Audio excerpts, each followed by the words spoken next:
Palabra del Señor.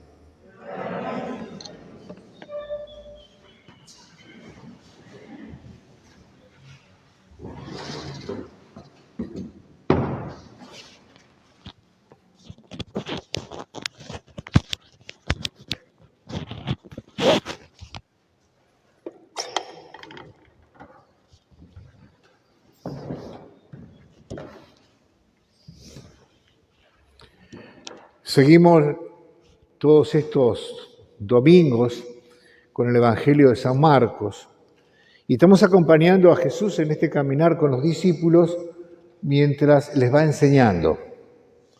Hay veces que le enseña a la multitud, hay veces que le enseña a los discípulos y hay veces todavía más íntimas que le enseña al grupo de los 12, los que él llamó y los constituyó apóstoles.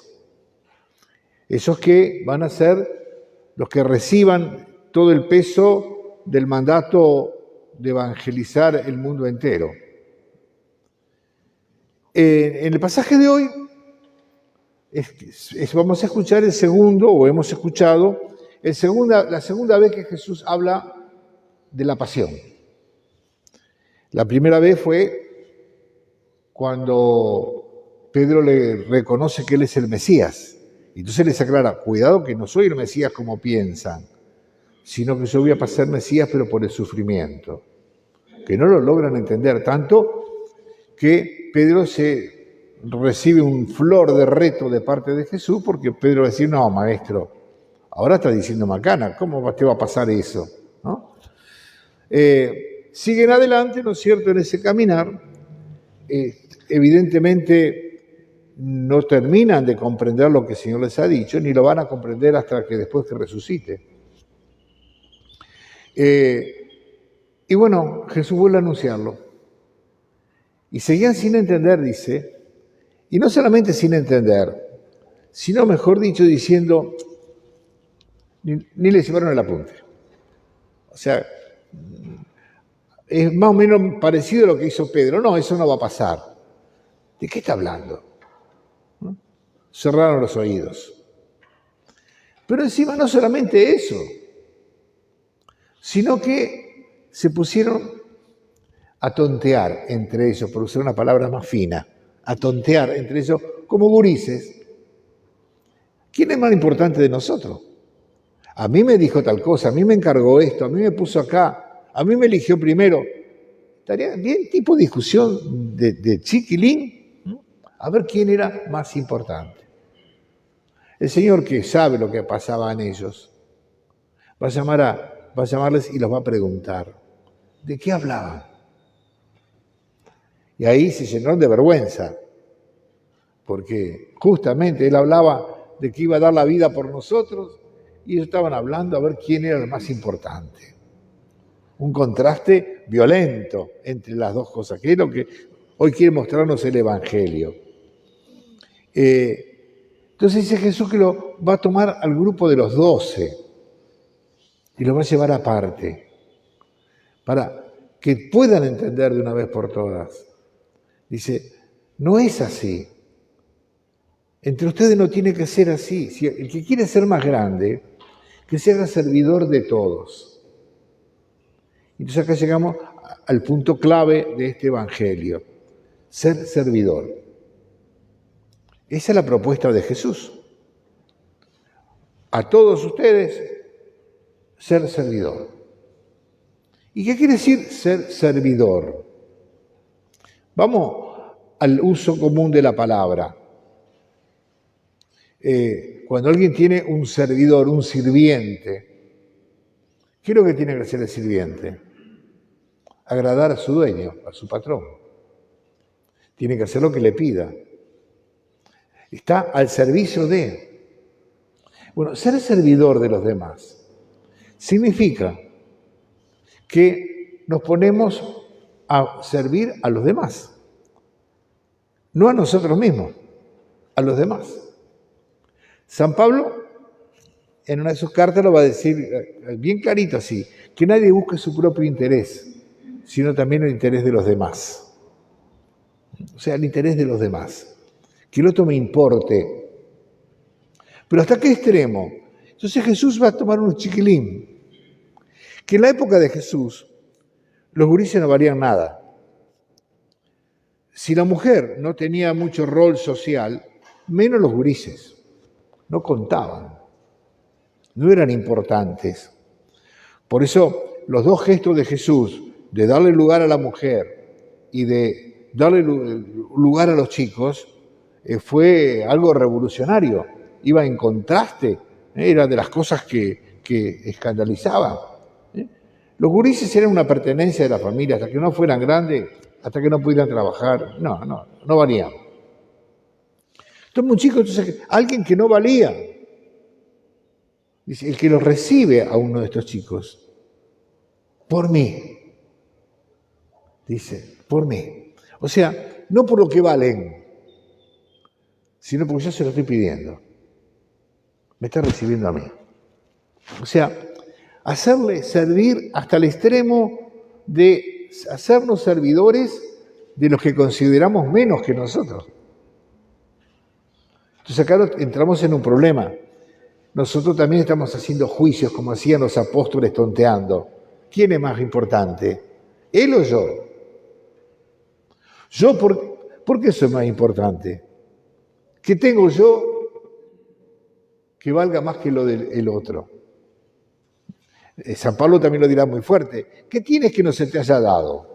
Si tenés algo importante en tu vida, porque Dios te lo dio. O sea, no es tuyo tampoco. ¿De qué te glorias? ¿De qué te haces el agrandado? ¿No? O sea, el servicio nos pide esta actitud, porque a veces es lindo servir cuando esto me trae fama, poder, honor, distinción, autoridad, ¿no? Entonces yo sirvo, qué importante, cómo sirve esta persona, ¿no? Pero el servicio del que habla el Señor es el del servicio en la humildad, como lo hizo Él. Jesús no estaba en la cruz proclamando los 4 gritos, miren que doy la vida porque los estoy salvando. Lo estaba haciendo simplemente. Nos salvó sin hacer, inclusive, ni a los discípulos casi, les dijo lo necesario. Tuvieron que ir descubriéndolo después. No se glorió en nadie. Lo dice también San Pablo en la carta a los Filipenses, ¿no?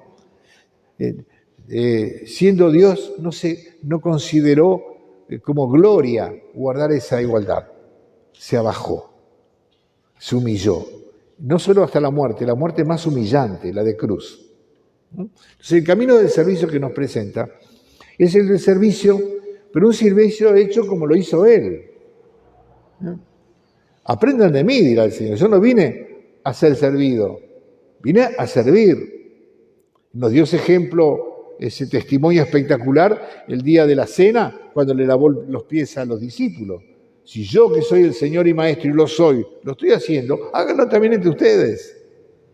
Entonces, servir al otro, no porque yo me sienta bien, porque puede pasarme, me siento útil.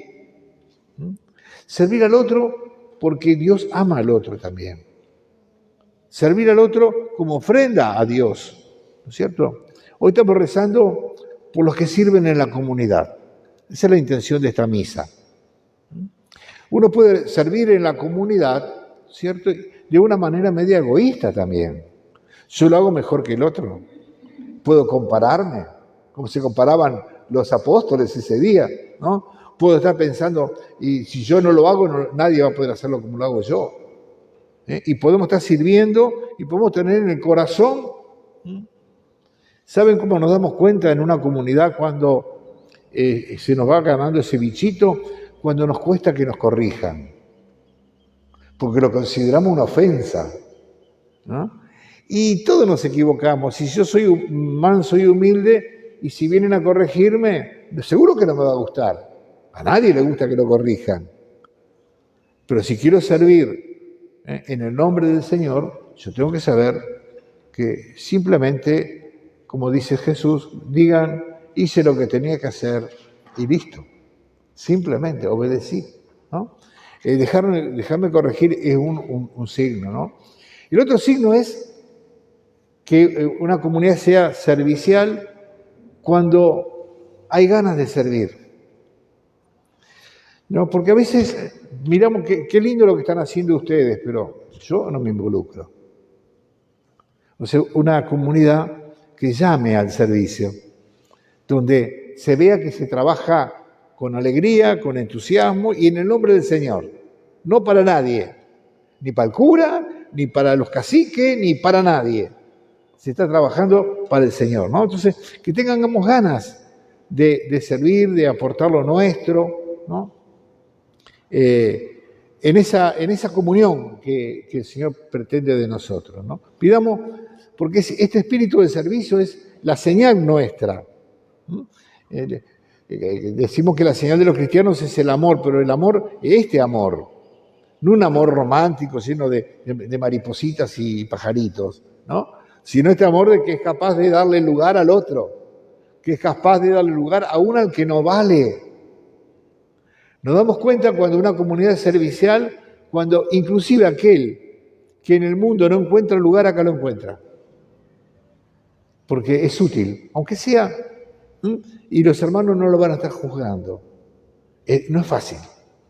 Pidamos al Espíritu Santo que nos ayude, y a la Santísima Virgen de la Merced, que nos ayude a crecer en este espíritu de servicio, para gloria de Dios, ¿no? Con un corazón dispuesto a agradar a Dios, como lo hizo María. La Virgen dijo, yo soy la esclava del Señor, que se haga en mí, y se entregó a la voluntad de Dios, ¿no? Y no buscó gloria, sino buscó servir desde donde Dios la ponía, con humildad, con paciencia. Que el Espíritu Santo entonces nos haga realmente crecer en esta comunión y al servicio de Dios y de los hermanos.